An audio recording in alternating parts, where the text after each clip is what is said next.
Hello, friends. I just wanted to jump on here and talk for just a little bit. I'm still thinking about my friends that are currently going through some really hard places. And I was looking at my book, God's Grace Keeps Faith, and I was thinking about a story I wrote, and it's called Focus. It's the last chapter of the book. On one warm July morning, I sat quietly on the front porch glider and I glanced around the front yard. The neighbor's persimmon tree was just wrapped up and encased in tent worms. It looked terrible. And I didn't dare zoom in on those tent worms because they made my skin crawl. My butterfly plant was just bowed down because I needed to deadhead those flowers and I hadn't. My Arizona blanket plant had the same problem. It needed to be deadheaded. And I gazed around and everything just looked so ugly. It was in the heat of the summer. But then all of a sudden, in flew a beautiful hummingbird. 5 minutes later, an amazing swallowtail glided onto the remaining flowers on that butterfly plant. There were still a few flowers. And it made me think about Philippians 4:8. Finally, brothers and sisters, whatever is true, whatever is noble, whatever is right, whatever is pure, whatever is lovely, whatever is admirable, if anything is excellent or praiseworthy, think on those things. That is such a wonderful lesson because those flowers that need to be deadheaded, and those tent worms are those dirty dishes, are the unmade bed, or the dirty clothes, whatever, are going to always be there. But we can choose minute by minute where we focus. And on that day, with my Zoom camera, I zoomed in on the butterfly and then the hummingbird. And do you know, it was just amazing. I made a choice. I chose to focus on the birds and the butterflies, not the tent worms and not the dead flowers. Our world is that way. We have a choice minute by minute as to where we place our focus. Will we focus on what is wrong with our lives and our world and those we love, or will we focus on what is right? Lord, may we always focus through your lens of seeing what is lovely and pure and good around us. And may we always do that and not focus with our limited vision. Our limited vision will make us fearful and afraid, and it will always keep us from praising God for what we do have. So I wanted to read that first, and it made me think about a book that I still have underlined, and I have all kinds of little markers in it. And I read it many years ago. And it's called Calm My Anxious Heart. And why was I pulled to that book? Because my heart was often anxious. And this Linda Dillow wrote it. And I have underlined so many things.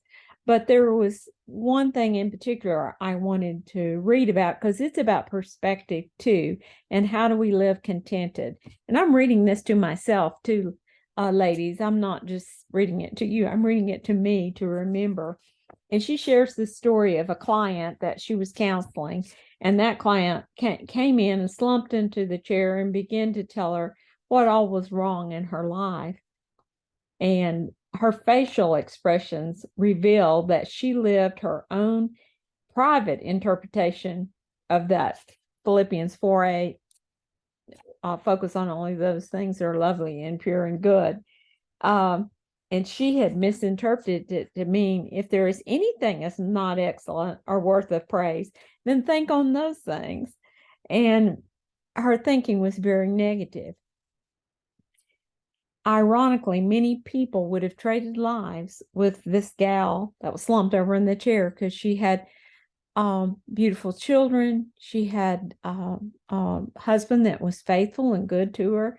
She was focused on what all was not right, and she had found plenty that wasn't right.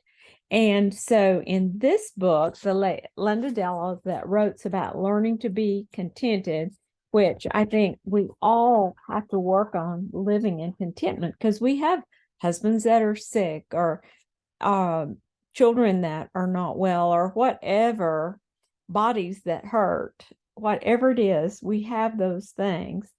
And so in this book, she talks about a missionary named Ella. And Ella had a holy habit of contentment. Her vision was clear, and she lived with an eternal perspective. And Linda says here, what do I mean by perspective? According to Webster's, the term suggests looking through, seeing clearly, the capacity to view things in their true relation of relative importance. I like to think, Linda says, of perspective as a way of seeing. An eternal perspective then is God's way of seeing. And ladies, that's how we want to see, with God's lens.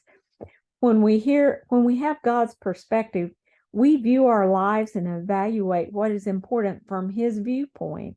And that's what Ella, that she's writing about, did. And listen to this.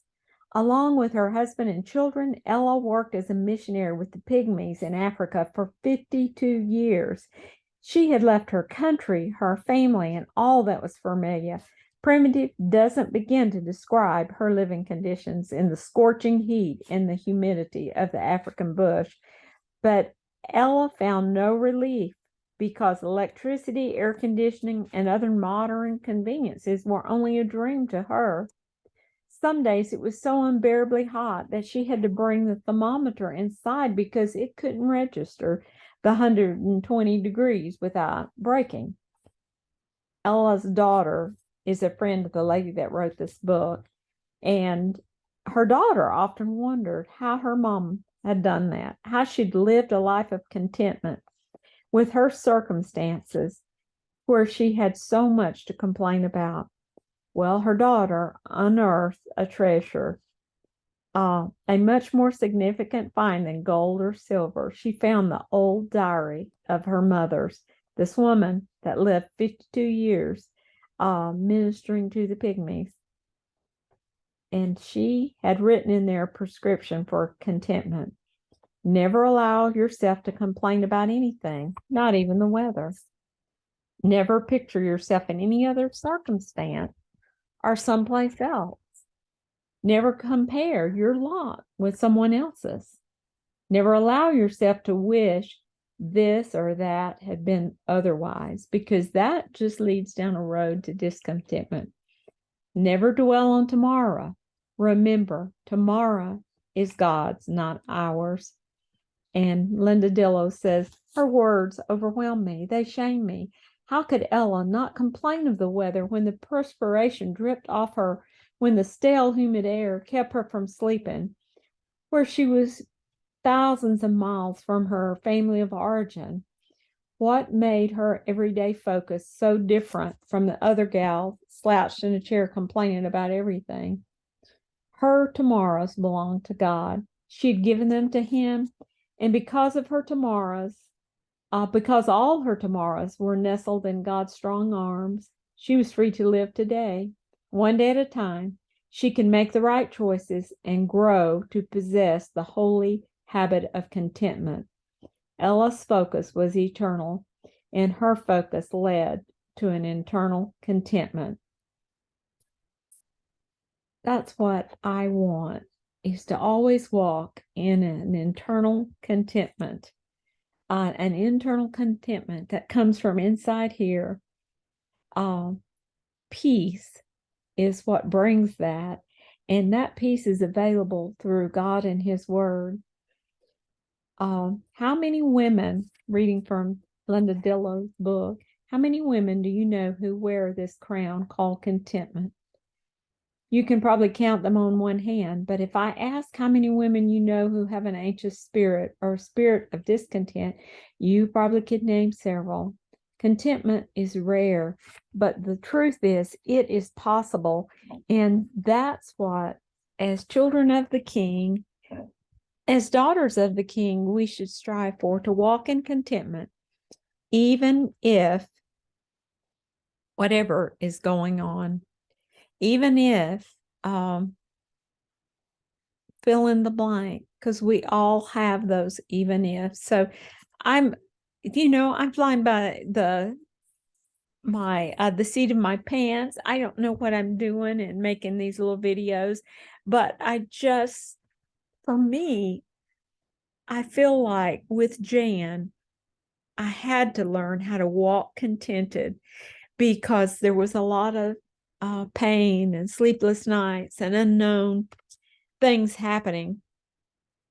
And I had to learn. I didn't come equipped to walk where I wound up walking, and most of us don't. That's the truth.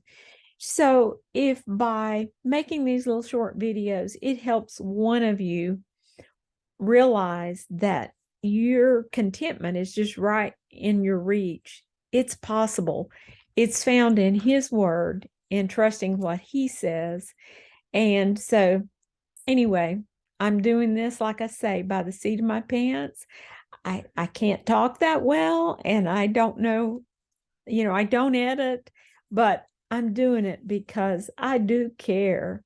If you're out there and you're hurting and you're wondering how you're going to make it through tomorrow, because I have walked there, and just know that you are loved, you're very loved, and God loves you dearly as well. And He's waiting. If you're walking in discontentment, let's all learn together to walk in the beauty of His peace and His contentment. Have a good day. Bye-bye.